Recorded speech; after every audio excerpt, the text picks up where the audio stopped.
খেলাপি ঋণ বেড়ে 35.73% দাঁড়িয়েছে, যার পরিমাণ প্রায় 6,44,000 কোটি টাকা।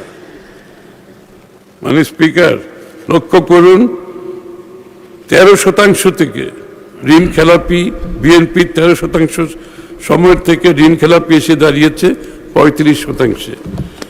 2005 সালে সামগ্রিক ব্যাংকিং খাতে মূলধন পর্যাপ্ততা ক্যাপিটাল অ্যাডিকুয়েসি রেশিও ছিল 7.3%। 2025 সালের শেষে ঋণাত্মক অর্থাৎ -2.64% নেমে এসেছে। 7.3 থেকে -2.64% নেমে এসেছে। 2005-06 অর্থ বছরের বেসরকারি খাতে ঋণের প্রবৃদ্ধি 18.3% থেকে অনেক কমে 2024-25 এ 6.5% নেমে এসেছে। লুটপাট, অব্যবস্থাপনা, স্ক্যাম, ভুল নীতি গ্রহণের মাধ্যমে পুঁজিবাজারকে সম্পূর্ণ ধ্বংস এবং এর উপর বিনিয়োগকারীদের আস্থা পুরোপুরি নষ্ট হয়েছে। বিএনপি সরকার যতবার এদেশে সরকার পরিচালনা করেছে, কখনোই ব্যাংক, আর্থিক খাত সহ পুঁজিবাজারে কোনো সংকট সৃষ্টি হয় নাই।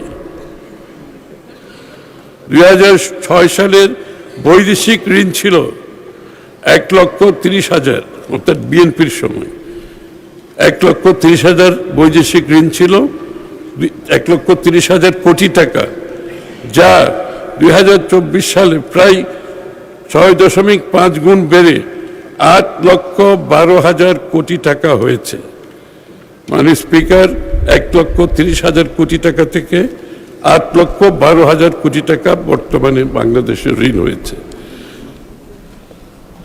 আমাদের রেখে যাওয়া অভ্যন্তরীণ ঋণ 65,000 কোটি টাকা থেকে প্রায় 16 গুণের বেশি বৃদ্ধি পেয়ে দাঁড়িয়েছে 10,77,000 কোটি টাকায়, যা উদ্বেগের বিষয়। মাননীয় স্পিকার, সুদ ব্যয় 2005-06 সালে 8,500 কোটি টাকা থেকে 13 গুণের বেশি বৃদ্ধি পেয়ে 2023-24 সালে 1,14,700 কোটি টাকায় পৌঁছেছে।